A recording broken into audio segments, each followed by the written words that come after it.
Welcome to another episode of the Preparing for Pregnancy After Loss podcast. This is your host, Natalie Facey, and today I am going to be chatting with you about the ancient wounds around loss and infertility. Challenges around fertility, pregnancy, and childbirth, they activate an ancient wound within us. In the early stages of our civilization, the survival of our tribe meant the growth and the continuation of the tribe. Having enough members to ward off threats, to hunt and gather food, and pass on the wisdom of the older tribal members, that all involved the growth of the tribe. And with women being the ones with the ability to give birth, it essentially meant that the survival of our tribe through reproduction was largely our responsibility. And in addition to just basic survival, being the first to have children in a family or having the most children in a family could also mean securing your social and economic status through inheriting wealth, property, or a kingdom, practices which are still being played out today. In my grandma's generation, children were actually considered as being your insurance. And so the more children that you had, the more that you were assuring that you'd be taken care of in your old age. So my grandma has a ton of siblings. She herself had 5 children, and as the younger and younger generations came, then we're having fewer and fewer children. The expectation then is that women are really the ones that basically ensure the survival of the clan, and this expectation has expressed itself in so many ways. So an inability to do so on the woman's part means that there is a fear of being abandoned by the tribe. There is a fear of being ostracized.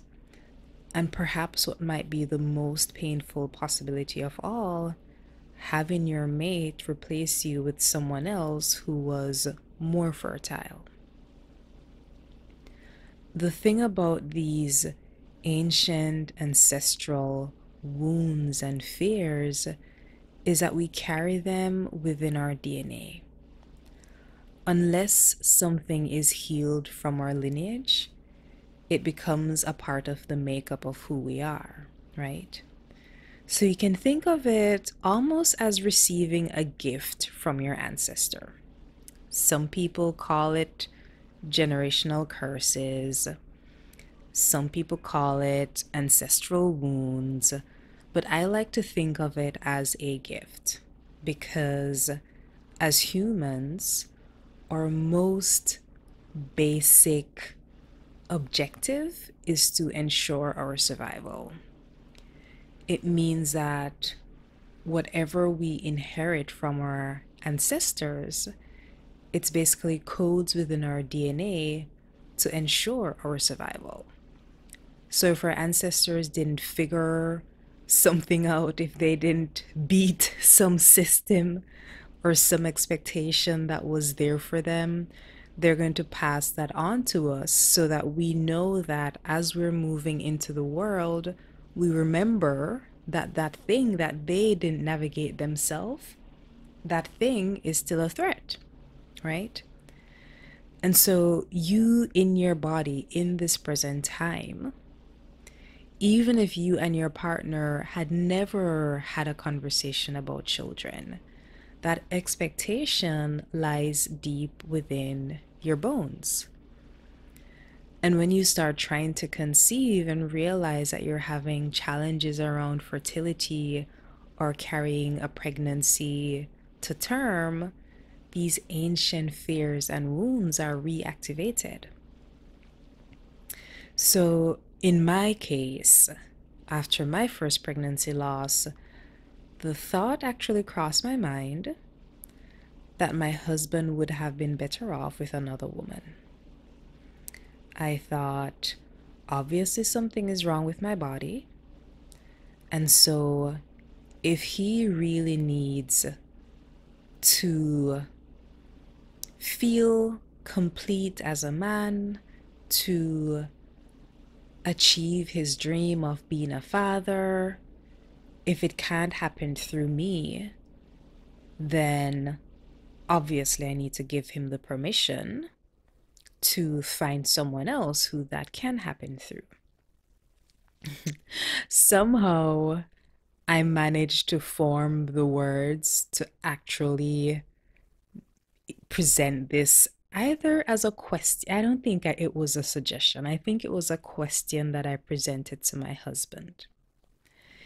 His response to me was that he didn't marry me to have children. He said, we will have children. They're going to be beautiful. But the reason I married you is because I love you. And I'm so grateful that he said that, because in that moment of me feeling depressed, feeling like crap about myself, those were the thoughts that came to mind, right? What was happening in that moment is that I was tying my worth as a woman and as his wife with the ability to produce an offspring, right?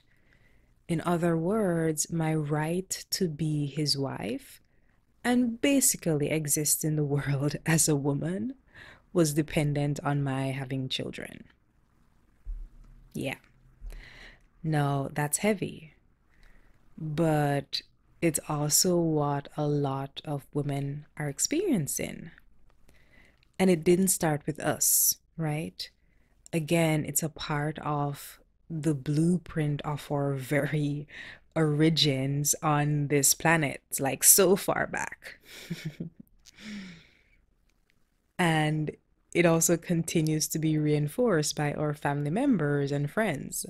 Like I was literally asked today by an in law's girlfriend, whom I had just met, if my husband and I didn't want kids. And it didn't even sound out of the ordinary for her to ask me that question, because at family gatherings, I hear it a lot.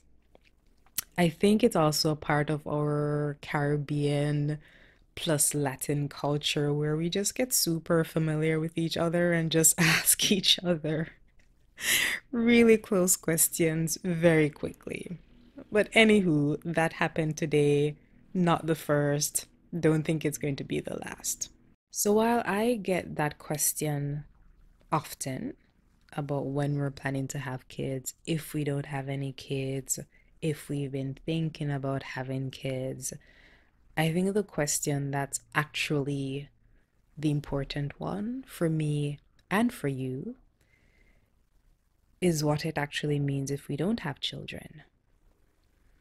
If my body, your body doesn't produce a child, what does that mean? What does it mean for me and my worth and my place in the world if I don't have children, if I'm unable to have children? What does it mean for the relationship between me and my partner? And I know we're getting into some uncomfortable stuff here. So I want you to check to see if you're squirming in your seat a bit. You know, notice if your heart is pounding a little bit faster. Notice if you're tempted to pause the podcast right here.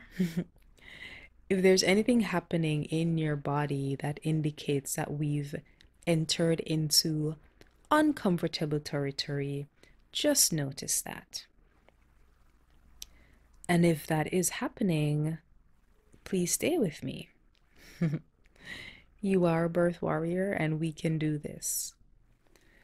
Uncovering discomfort is good because you're able to operate consciously from your power instead of being controlled or manipulated unconsciously by something that's happening in the shadows, something that was really given to you that you didn't choose, right? This programming or this expectation, this fear, this old wound is something that we inherited as a way of protecting us, because when we started centuries ago, having children meant ensuring our survival,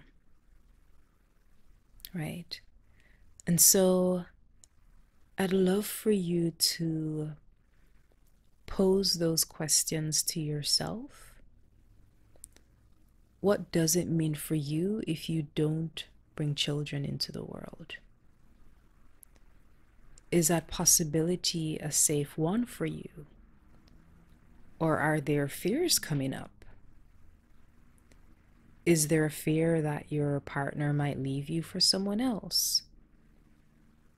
Is there a fear that your in-laws might think your husband made a mistake by marrying you, or that your partner made a mistake by choosing you to spend their life with?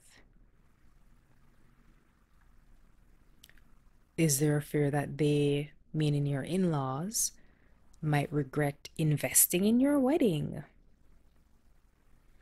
Is there a fear that the members of your family might take a greater liking to your sister or your sister-in-law or a friend who's had no challenges having kids?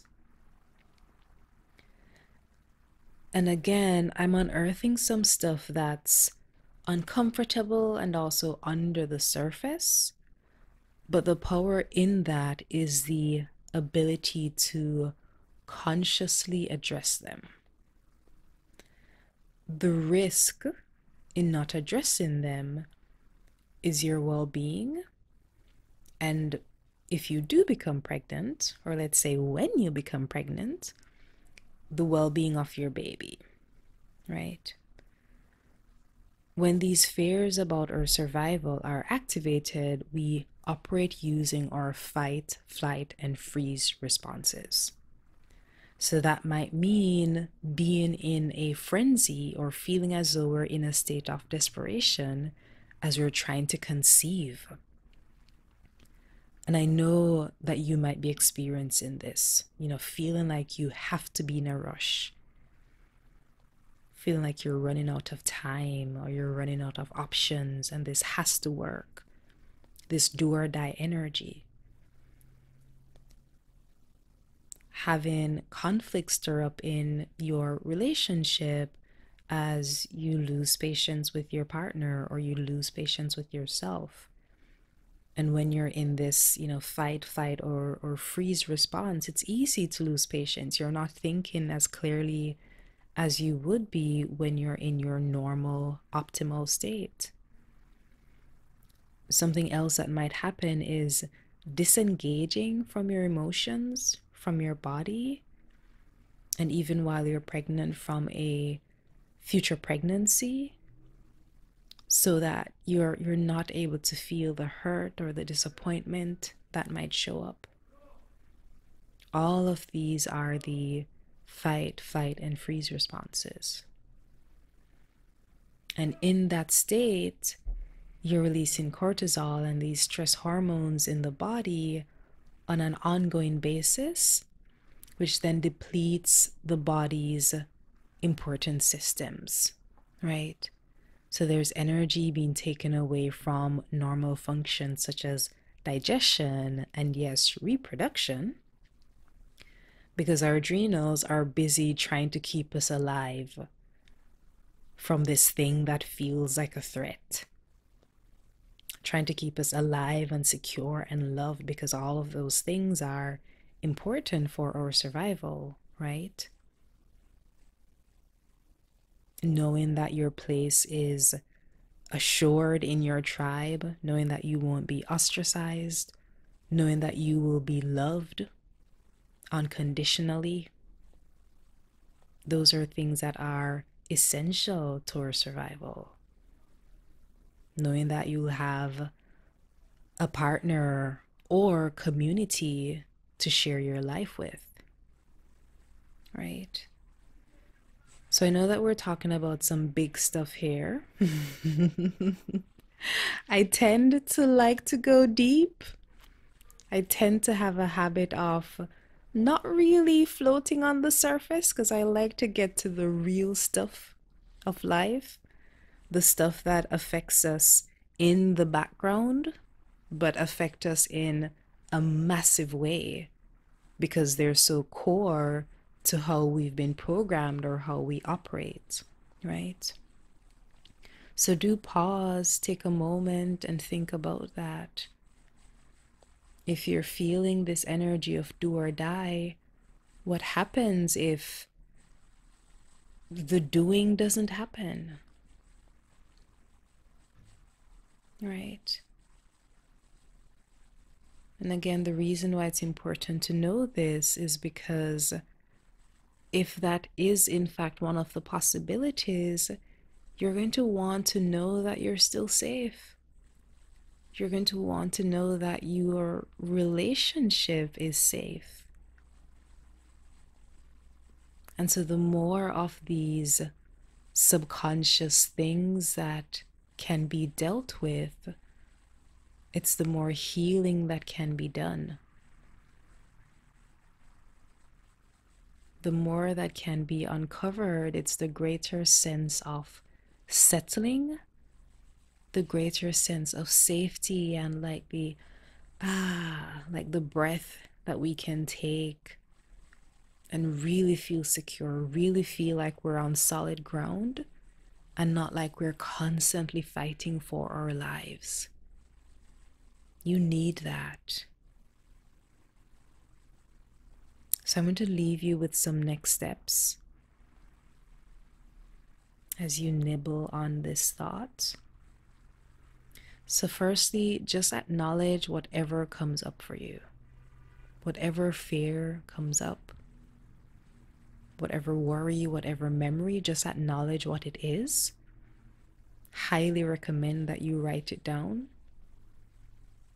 I think when we're able to take something out of our minds and put it on paper, we see it from a different perspective. It becomes less scary when we can just see it in front of us. And it's easier for us to come up with solutions to handle whatever has come up versus when it's floating in our minds and just feel really big and really scary. So simply acknowledge what comes up, journal about it, get it down on paper somewhere or on your phone, wherever you journal. Also, highly recommend talking to your partner about it. Your partner might affirm for you that they chose you for you and not for your ability to have children. Or other things might come up about other options for parenting that your partner might be open to. If you've never had that conversation, it's so liberating to have it because then you know what space you're playing in, right? Then you know what you have access to. And there might be this sense of freedom from knowing that parenting can look different. If challenges in your body or just like the unknown, because the universe also operates from this sense of the unknown, you know? If there are just things happening that are making pregnancy and fertility difficult,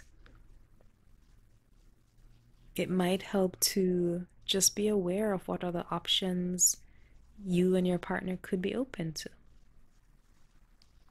right? And then I want you to decide to change what being a woman means to you. So, what doesn't change whether or not you have children? So, first, acknowledge what comes up. And if being a woman only means having children, you get to change what that means for you, right? Or if the pinnacle of womanhood means having children, you get to change that. What if it is creating in other ways? Childbirth is a form of creating, but what if it's creating in other ways? And again, if you don't have children, what is it that will not change about you? I would suggest that you don't change, acknowledging that you are strong, that you are powerful, that you are beautiful, that you are worthy. So you decide, okay? This is not to get you used to the idea of not having kids.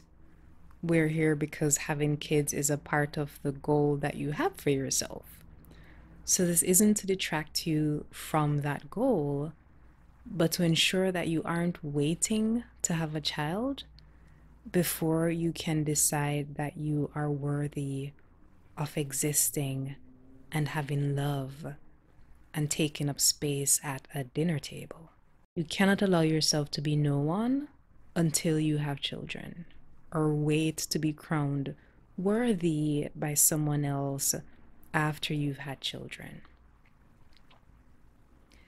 If you practice needing to satisfy external criteria before you feel as though you are worthy of existing, that you're worthy of having a place in your tribe, either the one that you were born into or the one that you chose through your partner, then as soon as you pass that threshold of having a child, you're introduced to all the other criteria you need to satisfy. That might mean the type of parent that you need to be. It might mean being a stay-at-home mom or working outside of the home and putting your child in a daycare so that they can learn independence. It might mean deciding to breastfeed exclusively or not breastfeed. It might mean that your kid needs to get into this type of school and learn an instrument and get into this college and choose this career. It really never ends. We can always look outside of ourselves for other people's approval, for them giving us the head nod as to whether or not we simply deserve to exist.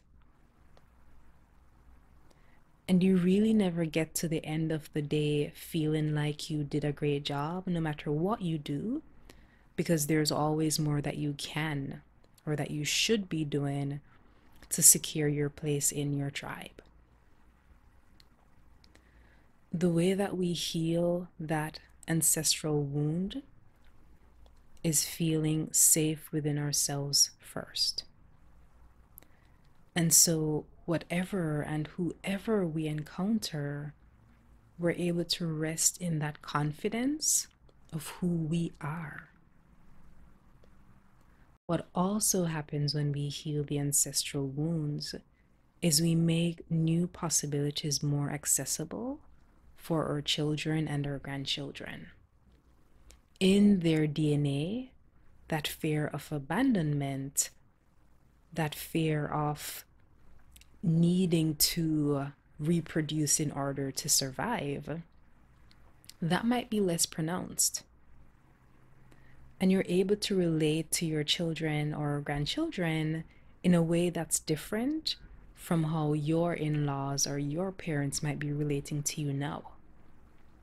Loss or infertility does not have to be this hidden or taboo or shameful topic. It can evolve to a place where it's handled with gentleness and care and openness. So years from now, when your daughter says, "Mom, this is what we're struggling with," Let's say her husband's name is Ben. I'm feeling pressured from Ben's family every time we visit. His mom brings up having a baby. It's so stressful. And you are then able to turn to your daughter with tenderness and empathy and say, honey, it's going to be okay. Don't stress yourself out. We'll take it one day at a time. And here's what you can tell Ben's mom to get her to hush up. And here's what you can do to take care of yourself.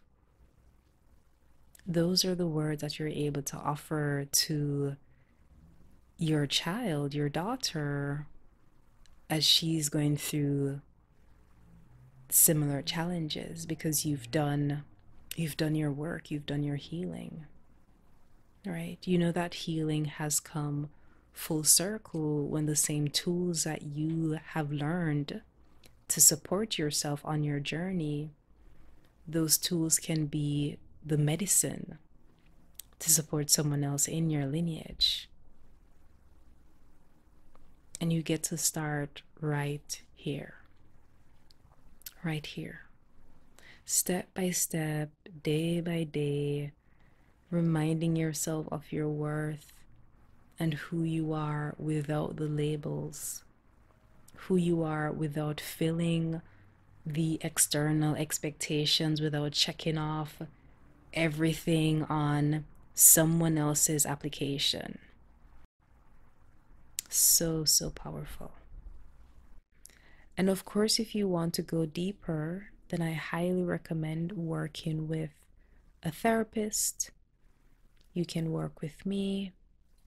I offer both coaching and somatic therapy to understand what we're holding in the body, to unravel what we're holding in the body, and to release the fear, the worry, the anxiety. Release the old ancient wounds that don't serve us anymore. So feel free to reach out to me if you feel as though you might need some additional support around this. And in all things and all the time, please be gentle with yourself. I know we went a bit deep. I don't know if it was unexpected for you. But I know that in having this awareness, it gives you so much power, right? Because once you have a game plan for what you might consider to be the worst that could happen, right? If your goal has been having a child, and you're able to face the possibility of not being able to have a child, there is so much power that comes from that. So much freedom and so much power, right? You're a birth warrior.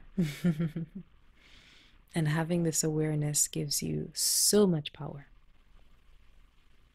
Before we close today, I would like to share a quick update with you that registration is open for the Birth Warrior Bootcamp. Check out my website at nataliefacey.com/bootcamp. So that's NATALEE, F as in Frank, fancy, FACEY.com/bootcamp to get the details. But let me share some quick highlights. Reasons why you might want to join. If you have experienced loss or infertility, and if the journey has been a lonely one for you, definitely join, because you'll have support and community during the Birth Warrior Bootcamp. You should also join because you do not deserve to be suffering alone. You've already gone through something really painful. You don't deserve to be still suffering with the emotions after that painful experience. Definitely join, because pregnancy after loss or infertility is really challenging, but there's actually a pathway to help to support you on that journey And what the boot camp will do is show you what that pathway is. So some of the things that we'll cover is to beat triggers and fears that will appear during your conception and pregnancy journey. I was about to say might, but pretty sure that they will. So being able to slay your triggers and your fears while you're on that conception and pregnancy journey, uncovering your body's unique way to healing. Every person's body has a unique language, right? Just as there are things that you enjoy that your partner might not enjoy, that your friend might not enjoy, everyone's body has a unique way of healing, and I will help you to understand what that is for you. A part of this is also understanding how does your body hold stress? How does your body hold the emotional stuff that you haven't been able to deal with? And then how might your body heal based on your own body's signature? So from understanding your body's signature, having the pathway to overcome any emotion that comes up for you, like literally any emotion. Something else that we'll cover is how to ready your relationship for your next pregnancy journey. So what I talked about today was stuff that could potentially affect your relationship, right? Not having open conversations with your partner about what challenges you're personally having, your partner not having open conversations with you about what their desires are and what they're struggling with internally, and not opening up about those things before you go on the pregnancy journey. It means that they might potentially show up, they might not show up in the most favorable way. And so it's really important that your relationship is prepared from the get-go for your pregnancy journey after experiencing a loss or after going through infertility. Something else that we'll go through is helping you to understand what needs to be in your birthing plan after you've had loss or infertility, and then how to build the right birthing team to support you.